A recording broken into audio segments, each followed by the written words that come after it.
കണ്ടിട്ടുണ്ടോ കേട്ടിട്ടുണ്ടോ എന്നൊന്നും അറിയില്ല. അപ്പൊ എന്റെ പേര് ആശ. ഇവിടെ പറഞ്ഞില്ലേ, ഞാൻ വളരെയധികം സന്തോഷത്തോടു കൂടിയാണ് ഇന്ന് നിങ്ങളോട് സംസാരിക്കുന്നത്. കാരണം നിങ്ങളുടെ പോലെ എന്താ പറയാ, ഇതേപോലെ ലിറ്റിൽ ഫ്ലവർ കോൺവെന്റിൽ പഠിച്ചിരുന്നതാണ് ഞാൻ. അങ്ങനെയാണ് സിസ്റ്റർ ലിസ്ജോ ഒക്കെ എന്നെ പഠിപ്പിച്ചിട്ടുള്ളതാണ്. വളരെയധികം ഇങ്ങനെ സംസാരിക്കാൻ നിൽക്കാൻ ഒരു ഭാഗ്യം അല്ലെങ്കിൽ ഒരു രീതിയിലേക്ക് എത്തിയിട്ടുണ്ടെങ്കിൽ അതിലൊക്കെ വളരെ പ്രധാനപ്പെട്ട പങ്ക് വഹിച്ചിട്ടുള്ള അധ്യാപകരിൽ ഒരാളാണ് സിസ്റ്റർ ലിസ്ജോ. അപ്പോൾ സിസ്റ്റർ വിളിച്ചപ്പോൾ പിന്നെ ഓടി വരാതിരിക്കാൻ പറ്റില്ല. അങ്ങനെയാണ് ഇവിടെ എത്തിച്ചേർന്നത്. ഇന്ന് കലോത്സവമാണല്ലേ? നിങ്ങളൊക്കെ പങ്കെടുക്കുന്നില്ലേ പരിപാടികളിലൊക്കെ? ശരിക്കും പറഞ്ഞാലേ കലോത്സവം എന്ന് പറഞ്ഞു കഴിഞ്ഞാല് നമ്മൾ വിചാരിക്കും കുറച്ചുപേര് പാട്ട് പാടുക, കുറച്ചുപേര് ഡാൻസ് കളിക്കുക, കുറച്ചുപേര് കാണുക, ഇതൊക്കെയാണ് കലോത്സവം. പക്ഷെ അതിനേക്കാൾ ഉപരി അതിന്റെ മുകളില് ഈ സ്കൂൾ കലോത്സവങ്ങൾ അല്ലെങ്കിൽ ഇപ്പൊ നിങ്ങൾ ഈ കടന്നുപോയിക്കൊണ്ടിരിക്കുന്ന കാലഘട്ടമാണ് ജീവിതത്തിൽ ഏറ്റവും ഭംഗിയുള്ള കാലഘട്ടം. ഇത് വെറുതെ പറയണതല്ല കേട്ടോ. ഞാനും ഇങ്ങനെ ഇരുന്ന് കേൾക്കുമ്പോൾ വിചാരിച്ചിട്ടുണ്ട്, ഇങ്ങനെ പലരും പറയണ കേൾക്കുമ്പോ എന്തപ്പോ ഭംഗി, എന്തോരം പഠിക്കാനുണ്ട്, ടീച്ചർമാരുടെ ചീത്ത കേൾക്കണം, ഹോംവർക്ക് ചെയ്യണം, പരീക്ഷയ്ക്ക് മാർക്ക് പറഞ്ഞാൽ വീട്ടിൽ നിന്ന് കേൾക്കണം, ഇതൊക്കെയാണല്ലോ നമ്മുടെ ഇപ്പോഴത്തെ സ്ഥിരം പരിപാടികളല്ലേ? പക്ഷേ അതിനൊക്കെ ഒരു ഭംഗിയുണ്ട് ശരിക്കും.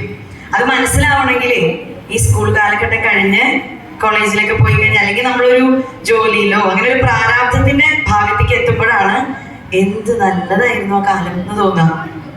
അപ്പൊ ഇപ്പോൾ ഉള്ള ഈ സമയം ഏറ്റവും കൂടുതൽ നന്നായിട്ട് എൻജോയ് ചെയ്യണം.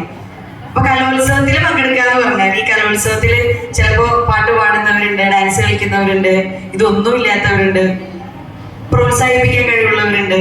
പക്ഷേ കലോത്സവം എന്ന് പറഞ്ഞാൽ നമ്മുടെ അധ്യക്ഷൻ പറഞ്ഞതുപോലെ കേവലം ഒരു മത്സരത്തിന് പങ്കെടുത്ത് സമ്മാനം കിട്ടുക എന്നുള്ളതോ കിട്ടാതിരിക്കുമ്പോൾ സങ്കടപ്പെടുക, ഇതൊന്നുമില്ല. നമ്മളൊരു വേദിയിൽ കയറുമ്പോൾ അല്ലെങ്കിൽ ഇപ്പൊ സ്കൂൾ ലെവലിൽ കഴിഞ്ഞു, സബ് ജില്ലയിലെത്തി അല്ലെങ്കിൽ റവന്യൂവിലെത്തി, നമ്മൾക്ക് കിട്ടുന്ന ഒരുപാട് അനുഭവങ്ങളുണ്ട്. നമ്മുടെ ജീവിതത്തിൽ എന്നും മുതൽക്കൂട്ടാക്കാൻ പറ്റുന്ന ഒരുപാട് അനുഭവങ്ങൾ. അതായത് സ്റ്റേജിൽ കയറുമ്പോൾ ഉള്ളൊരു വിറയിൽ അങ്ങോട്ട് മാറിക്കിട്ടും. നമ്മുടെ സ്കൂളിൽ നമ്മുടെ കൂട്ടുകാരുടെ മുമ്പിൽ ചിരിച്ച് കളിച്ച് ആടിപ്പാടി തെറ്റിച്ച് ശരിയാക്കി ആ ഒരു അനുഭൂതി ഉണ്ടല്ലോ. നിങ്ങളൊക്കെ സ്റ്റേജിൽ കയറിയിട്ടുള്ളവരല്ലേ? അപ്പൊ നിങ്ങൾക്ക് മനസ്സിലായിട്ടുണ്ടാവുമല്ലോ. പിന്നെ എപ്പോഴും ജീവിതത്തിൽ ഓർത്ത് വെക്കാൻ ഒരുപാട് ഓർമ്മകൾ തരുന്ന, ഒരുപാട് സൗഹൃദങ്ങൾ തരുന്ന ഒരു പ്രത്യേക അനുഭൂതിയാണ് ശരിക്കും കലോത്സവം എന്ന് പറയുന്നത്. ഞാനൊക്കെ സ്കൂളിൽ പഠിക്കുമ്പോൾ എനിക്കിങ്ങനെ സ്ട്രക്ചേർഡ് ആയിട്ട് പ്രസംഗിക്കാനൊന്നും അറിയില്ല കേട്ടോ. നിങ്ങൾക്ക് മനസ്സിലാവണില്ലേ പറയണത്? ഞാൻ സ്കൂളിൽ പഠിക്കുമ്പോഴേ സിസ്റ്റർക്കൊക്കെ എന്റെ ഓർമ്മ ഭയങ്കരമായിട്ട് പഠിപ്പിച്ചിട്ടായിട്ടുള്ള ഒരാളായിട്ടല്ല ആയിരിക്കില്ല. പഠിക്കുമായിരുന്നു, അത്യാവശ്യം തട്ടിമുട്ടിയൊക്കെ പഠിക്കുമായിരുന്നു. അല്ലെങ്കിൽ സിസ്റ്ററൊക്കെ എന്നെ പഠിപ്പിച്ചിട്ടുള്ളതാ. പക്ഷേ ഇപ്പൊ നിങ്ങളുടെ മുന്നിലേക്ക് ഇങ്ങനെ നിൽക്കാൻ പറ്റിയതിന്റെ ഒരൊറ്റ കാര്യമുള്ളൂ, എന്താ? കല. കലോത്സവം അല്ലെങ്കിൽ കല.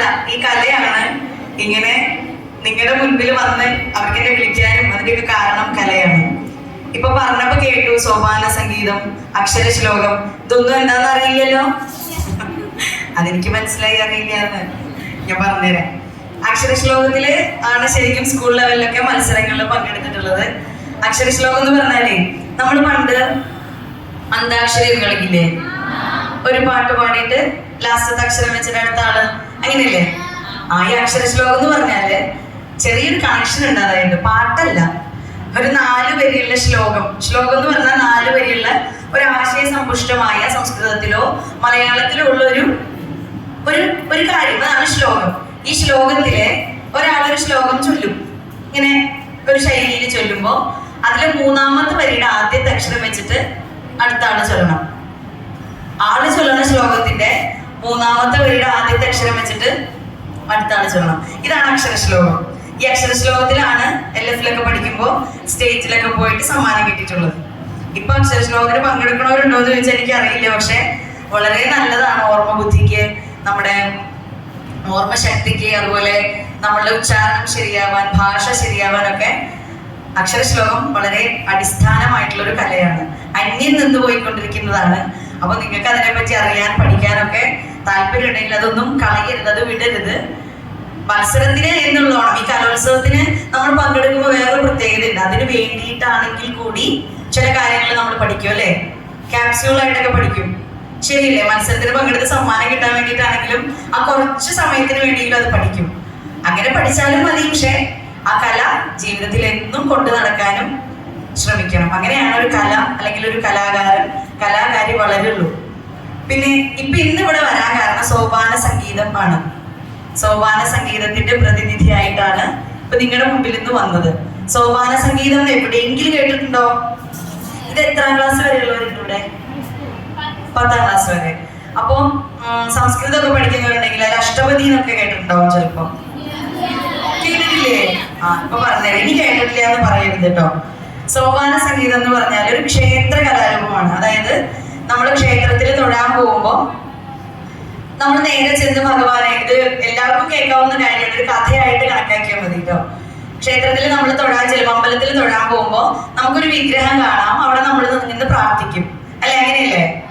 അപ്പോ ആ സമയത്ത് ഈ ചില പൂജാ സമയങ്ങളിലൊക്കെ, പൂജയുടെ സമയത്ത് എന്താ ചെയ്യാ? നട അടയ്ക്കും, പിന്നെ തുറക്കും. അങ്ങനെയൊക്കെ കേട്ടിട്ടില്ലേ നിങ്ങള്? ക്ഷേത്രത്തിൽ പോവാത്തവര് കേട്ടിട്ടുണ്ടാവും. എന്താ പറയാ, നട അടയ്ക്കുന്ന സമയം, തുറക്കുന്ന സമയം, പൂജാ സമയത്ത് നട അടയ്ക്കും. ആ നട അടയ്ക്കുന്ന സമയത്ത് നമുക്ക് ഭഗവാനെ അല്ലെങ്കിൽ അവിടെ ഇരിക്കുന്ന ദൈവത്തിനെ കാണാൻ പറ്റില്ല. ആ കാണാൻ പറ്റാതിരിക്കുന്ന സമയത്ത് പോലും ഭക്തനും ഭഗവാനും, അതായത് പ്രാർത്ഥിക്കുന്ന ആളും ഉള്ളിലിരിക്കുന്ന ആളും തമ്മിലുള്ള ലിങ്ക് വിട്ടുപോകാതിരിക്കാൻ പാട്ടിലൂടെ ഈ പ്രാർത്ഥിക്കുന്ന ആൾ ഈശ്വരനെ കാണിച്ചു കൊടുക്കുന്ന കലാരൂപമാണ് സോപാന സംഗീതം എന്ന് പറയുന്നത്. ക്ഷേത്രത്തിന്റെ ശ്രീകോവിലിന്റെ പടികളെ പറയുന്ന പേരാണ് സോപാനം എന്ന്. ആ സോപാനപ്പടിയുടെ ഇടതുവശത്ത് നിന്ന് മാരാരോ പൊതുവാളോ ആ സമുദായക്കാരാണ് അത് ചെയ്യുക. അവരെ ഇടയ്ക്ക എന്ന് പറയുന്ന ദേവവാദ്യം എന്ന് പറയും. ഞാൻ കൊണ്ടുവന്നിട്ടുണ്ട് പാട്ട്, ഒരെണ്ണം പാടി കാണിച്ചു തരാം, അപ്പൊ നിങ്ങൾക്ക് മനസ്സിലാവും.